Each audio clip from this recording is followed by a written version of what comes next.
Let's welcome Mrs Revathi Gopalakrishnan. வணக்கம் ரேவதி. வணக்கம் ma'am. எப்படி இருக்கீங்க? குட். இன்னைக்கு என்ன பண்ண போறீங்க? இன்னைக்கு வந்து சேமியா கேரட் கேசரி. இது நிறைய வாட்டி ட்ரை பண்ணிருக்கீங்க? ஒரு 2-3 டைம்ஸ். உங்க பையனுக்கு பிடிக்குமா இல்ல? எல்லாருக்கும் பிடிச்சது. எல்லாருக்கும் எங்க ஆத்துல எல்லாருக்கும் பிடிச்சது. ஸோ அதனால சரி, இப்போ வந்து நம்ம அதுக்கு தேவையானதெல்லாம் பார்த்துடலாம். கேரட் சேமியா கேசரி செய்யறதுக்கு தேவையான பொருள் என்னென்னு பார்த்துடலாம் வாங்க. சேமியா கேரட் கேசரி செய்ய தேவையான பொருட்கள்: வறுத்த சேமியா 1 கப், துருவிய கேரட் 1/2 கப், சர்க்கரை 1 கப், பாதாம் 5 நம்பர், முந்திரி பருப்பு 5 நம்பர், ஏலக்காய் பொடி 1/2 டீஸ்பூன், நெய் தேவையான அளவு, குங்குமப்பூ கரைசல் 1 டேபிள் ஸ்பூன். கேரட் சேமியா கேசரி செய்யறதுக்கு தேவையான பொருள் என்னென்னு பார்த்தாச்சு. இப்போ எப்படி பண்ணுறதுன்னு தான் நம்ம பார்க்க போகிறோம். ஸோ நம்ம ஃபஸ்ட்டு என்ன பண்ண போகிறோம்? ஃபஸ்ட்டு இதில் கடாய் எடுத்துட்டு இதில் 1 ஸ்பூன் நெய் விட்டுக்க போகிறோம். சரி, அப்படியே நெய் விட்டுண்டே நீங்கள் என்ன பண்ணுறீங்க அப்படின்னு சொல்லுங்கள். உங்களை பற்றி சின்ன அறிமுகம். நான் வந்து ஹவுஸ் ஒய்ஃப். என்னோட ஹஸ்பண்ட் வந்து ஐடியில் ஒர்க் பண்ணுறா. என் பையன் 9th படிக்கிறான். ஓ சரி. சமையல் எப்போ கற்றுண்டது? கல்யாணத்துக்கு அப்புறம் தான். எங்கள் மாமியார் தான் கற்றுக் கொடுத்தா. அது வரலையும் எனக்கு அவ்வளோவா சமைக்க தெரியாது. அப்புறம் இப்போ நல்லா பண்ண ஆரம்பிச்சிட்டேன். ஓரளவு பண்ண ஆரம்பிச்சிட்டேன். ஃபஸ்ட்டு மாமியார்கிட்ட என்ன கற்றுண்டேன்? ஃபஸ்ட்டு ஸ்வீட் தான் பண்ண சொன்னா. கேசரி தான் சொல்லி கொடுத்தா. கேசரி தான் பண்ணி, ஏன்னா ஃபஸ்ட்டு நம்ம கேசரி தானே பண்ண சொல்லுவா. ஐ மீன் ஸ்வீட் பண்ண சொல்லுவா. So started with kesari. Okay. அதுக்கப்புறம் உங்கள் மாமியாருக்குன்னு ஒரு ஸ்பெஷல் டிஷ் இருக்கும் எப்படியுமே. அவள் வந்து பால் கொழுக்கட்டை சூப்பராக பண்ணுவாள். அது ரொம்ப நல்லா இருக்கும் சாப்பிட்றதுக்கு. அந்த எங்கள் ஆட்டில் எல்லாருக்குமே பிடிக்கும் பால் கொழுக்கட்டை பண்ணுறது. அதனால அது ரொம்ப நல்லா இருக்கும். அது பிடிக்கும் ரொம்ப. ஓகே, பால் கொழுக்கட்டை கற்றுண்டது. அதுக்கப்புறமா பால் கொழுக்கட்டை அது மாத்துக்காருக்கும் பிடிக்கும். ரொம்ப ரொம்ப பிடிக்கும். ரொம்ப பிடிக்கும். Okay, very good. இப்போ வந்து மாமியார் கிட்ட கற்றுக்க ஆரம்பிச்சோடனே அம்மா கிட்டேருந்து எதுவும் கற்றுக்காம வந்து இங்கே தான் கற்றுட்டேன்னு சொன்னீங்க. அப்போ அம்மாவோட ரெசிபின்னு ஒன்று இருக்கும்ல? ஆமாம். அது வந்து இந்த வெங்காயம் தக்காளி போட்டு பெரட்டல் பண்ணுவாள்.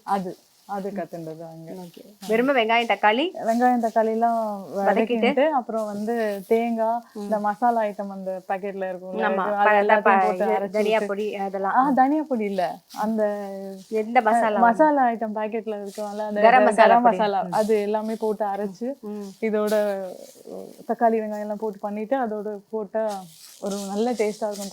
அது எதுக்கு தொட்டுக்கிறது? சப்பாத்திக்கு தொட்டுக்கலாம். நல்லா இருக்கும். சிம்பிளா டக்குனு ஒரு குருமா மாதிரி. குருமா, எக்ஸாக்ட்லி குருமா. அது பெரட்டல்னு ஆத்துல சொல்லுவாங்க, அப்படியே சொல்லிட்டேன். சரி சரி, பரவாயில்ல.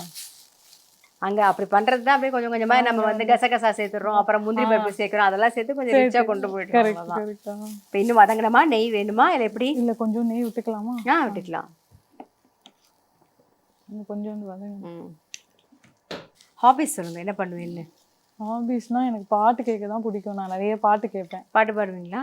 பாட தெரியாது, ஆனா பாட்டு கேட்க ரொம்ப பிடிக்கும். ஹரிஹரன் பாட்டுனா ரொம்ப ரொம்ப பிடிக்கும்.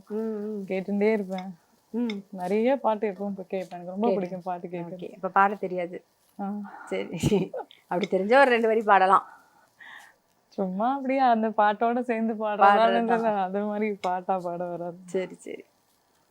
வேற என்ன பண்ணுவேன் ஃப்ரீ டைம் இருந்தா? என் பையனோட விளையாடுவேன்.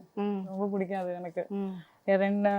அதாவது கார்ட்ஸோ இல்ல என்னவோ, பால் இருந்தா பால் வச்சுட்டு என்ன இருப்பேன். ஆமா, ஷட்டில் கார்க்கு அந்த மாதிரி ஏதோ விளையாடுவேன். அது ரொம்ப பிடிக்கும் எனக்கு. ஓ சரி. இன்னும் வதங்கணுமா? போறோம். இப்போ சேமியாவை இப்போ இதோட ஆட் பண்றோம். இது வந்து ரோஸ்டட் சேமியானால இந்த ஸ்டேஜ்ல ஆட் பண்றோம். இஃப் சப்போஸ் சில பேர் ஒயிட் சேமியா எடுத்துப்பேன் அப்படின்னா நீங்க நெய் போட்டு கொஞ்சம் இந்த கோல்டன் ப்ரௌன் ஆற மட்டும் வறுத்துக்கணும். வறுத்துட்டு அதுக்கப்புறம் ஆட் பண்ணிக்கணும். இப்போ இதுக்கு அளவு தண்ணி வந்து இது 1 கப் சேமியா. ஸோ வந்து 2.25 இல்லை 2.5 கப்பு தண்ணி விட்டுக்கலாம். ஏன்னா சேமியாவுக்கு 1க்கு 2 கப்பு கேரட் வேகணும். அதுக்கு ஒரு 1/4 கப்பு தண்ணி. ஆமா, காலையோ இல்லை அரையோ கொஞ்சம் ஏன்னா அப்பதான் வேகிறதுக்கு. ஓகே. இந்த பக்கம் வந்து சேமியா அப்புறம் கேரட் 2 சேர்த்து நெய்ல ஒரு பிரட்டியாச்சு. இந்த பக்கம் வந்து 1 கப்பு சேமியா, ஒரு 1/2 கப்பு கேரட் எடுத்துட்டோமா, அதுக்கு வந்து ஒரு 2.25 கப்பு தண்ணி கரெக்டாக இருக்கும். 2.25 கப்பு தண்ணி வந்து இங்கே கொதிச்சுட்டு இருக்கு. இப்போ அதை தான் நம்ம சேர்க்க போகிறோம். அடுப்பை சிம்மில் வச்சாச்சு. இப்போ தண்ணியை சேர்த்துடலாம். நாம கலருங்க.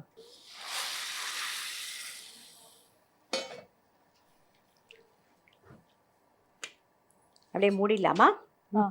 மேம் இப்போ இந்த ஸ்டேஜில் இந்த குங்குமப்பூ கரைசல் கொஞ்சம் ஆட் பண்ணிக்கலாமா? இது கலருக்காகவும். ஓகே இது வந்து குங்குமப்பூவை வந்து ஹாட் வாட்டர்ல மிக்ஸ் பண்ணி. ஓகே பாலோ இல்லை ஹாட் வாட்டரோ எப்படி வேணாலும் மிக்ஸ் இதில் பண்ணிக்கலாம். வேணா மிக்ஸ் பண்ணிக்கலாம். நல்லா மிக்ஸ் பண்ணிட்டு மூடி வச்சிடலாம். ஆமாம். சேமியா வேகிற வரைக்கும் நம்ம வெயிட் பண்ண போகிறோம். திறந்து பார்க்கலாமா? சரி மேம். இந்த மாதிரி ஸ்டேஜில் இப்போ சுகர் ஆட் பண்ணிக்கலாம். ஓகே நம்ம ஒரு கப் சேமியாவுக்கு ஒரு கப் சுகர்.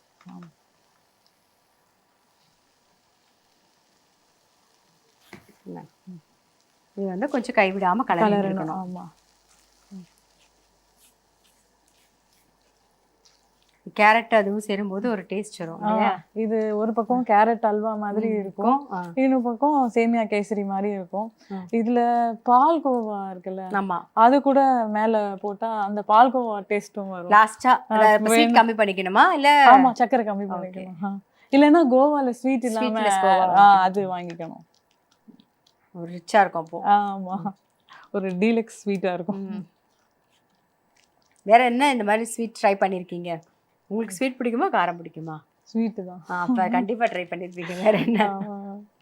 ஸ்வீட்னாலே எல்லாமே பிடிக்கும் எனக்கு. ஸ்வீட் பாதுஷா ஸ்பெஷலா பிடிக்குமா? ரொம்ப இல்லைன்னா உங்க ஆத்துக்கார் பண்ணி கொடுத்ததுனால பிடிக்குமா? அவர் பண்ணி கொடுக்கலையா? அப்ப அது ஒண்ணும் இல்லை மேம். ஒரு வாட்டி பாதுஷா அந்த கல்யாணத்துல இருந்து வந்தோம், பாதுஷா ஒண்ணு இருந்தது.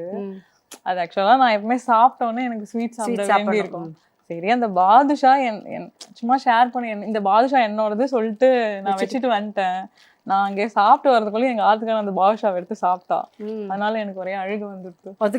அதுக்கப்புறம் ஒரு பெரிய டப்பா வாங்கி கொடுத்துருப்பாரு. இல்ல ஏன் என்னடி, நான் சொல்லிட்டு போய் எடுத்து சாப்பிட்டான். எனக்கு அதான் தாங்கவே முடியல. சொல்லி இது எனக்கு வேணும் அப்படின்னு தான் சொல்லிட்டு போனேன்.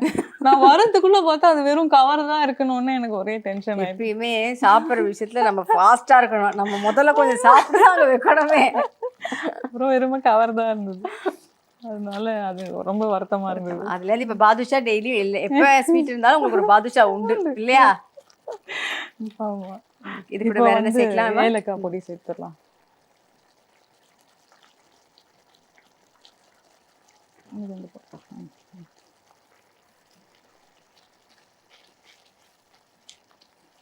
இது நல்லா சேர்ந்து வரணும் இல்லையா? ஆமா, கொஞ்சம் இது அப்படியே நல்லா சேர்ந்து வந்தோடனே இது பண்ணிடலாம். நட்ஸ் போட்டுடலாம். இப்போ இந்த பக்கம் நம்ம வறுத்துக்கலாமா? Okay ma'am.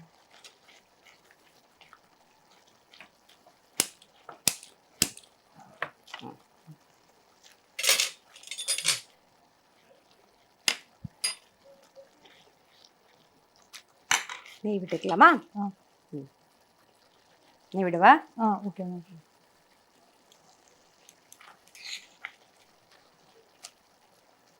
போதுமா இது? இது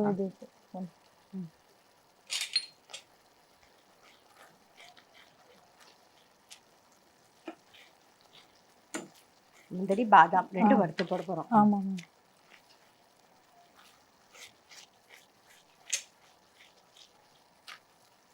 போடலாமா? போடும். அப்படியே போட்டுருங்க. ஓகே.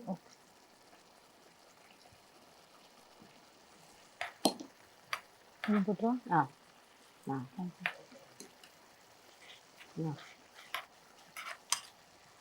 அந்த பக்கம் வந்து கேசரி ஆல்மோஸ்ட் ரெடி ஆயின்னு இருக்கு. அதுக்குள்ள நம்ம வந்து முந்திரியும் பாதாமும் வறுத்து எடுத்து வச்சிடலாம்.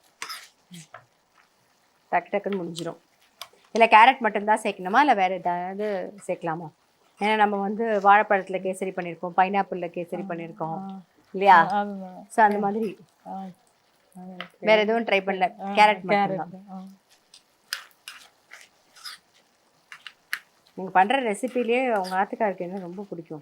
மோர் குழம்பு. மோர் குழம்பு அரைச்சி விட்டதா இல்லை நார்மலாக பச்சை மோர் குழம்பு இருக்கு, வறுத்து அரைச்சது இருக்கு, வெந்தய மோர் குழம்புலாம் இருக்கு? இல்லை, நார்மல் மோர் குழம்பு. இந்த தேங்காய், பச்சை மிளகா, சீரகம் அரைச்சி போட்டு அதுதான் வேணும்னு கேட்பா. மோர் குழம்பு தான் அடிக்கடி வேணும். அது ரொம்ப ஈஸி தானே. மோர் குழம்பு ஒரு பருப்பு உசிலியும் பண்ணா வேலை முடிஞ்சிருது. அதான் என்ன புரிஞ்சுட்டு கரெக்டா கேட்பா. அதான் இப்போ வரப்பட்டிருக்குன்னு நினைக்கிறேன். இதை நான் ஆஃப் பண்ணிடுறேன். அந்த பக்கம் ரெடி ஆயிட்டா? ரெடி ஆயிடுச்சு. இந்த பக்கம் வந்து சேமியா சக்கரை சேர்த்ததுக்கப்புறம் எல்லாம் சேர்ந்து வந்துடுது பாருங்க. இப்போ நம்ம என்ன பண்ண போறோம்னா வறுத்து வச்சிருக்கிற முந்திரியும் பாதாமும் சேர்த்துடலாம்.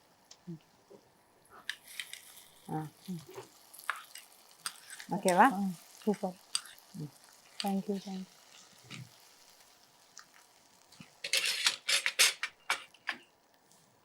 நம்மளுடைய சிம்பிளான ஒரு கேரட் சேமியா கேசரி ரெடி. பிளேட்டிங் பண்ணிடுவோம்.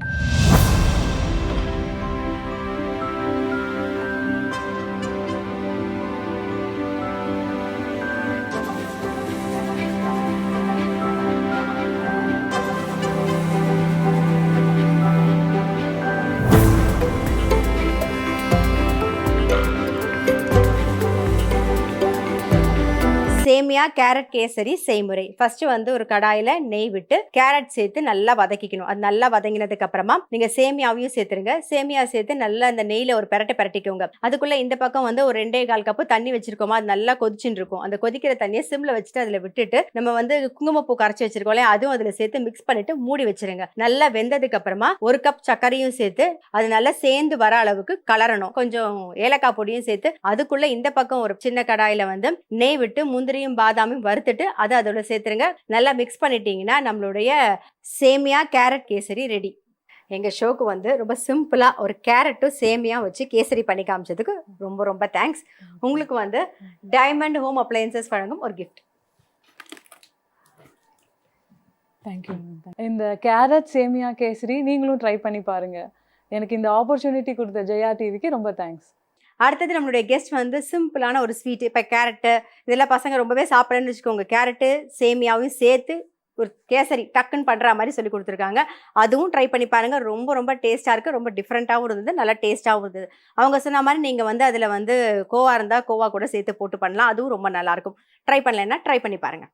நான் அடுத்த எபிசோடில் சந்திக்கிறேன். அதுவரை உங்களிடம் விடைபெறுவது உங்கள் சித்ரா முரளி. நன்றி, வணக்கம். இது உங்கள் எல்லாருக்கும் பிடிச்ச ரசிக்க.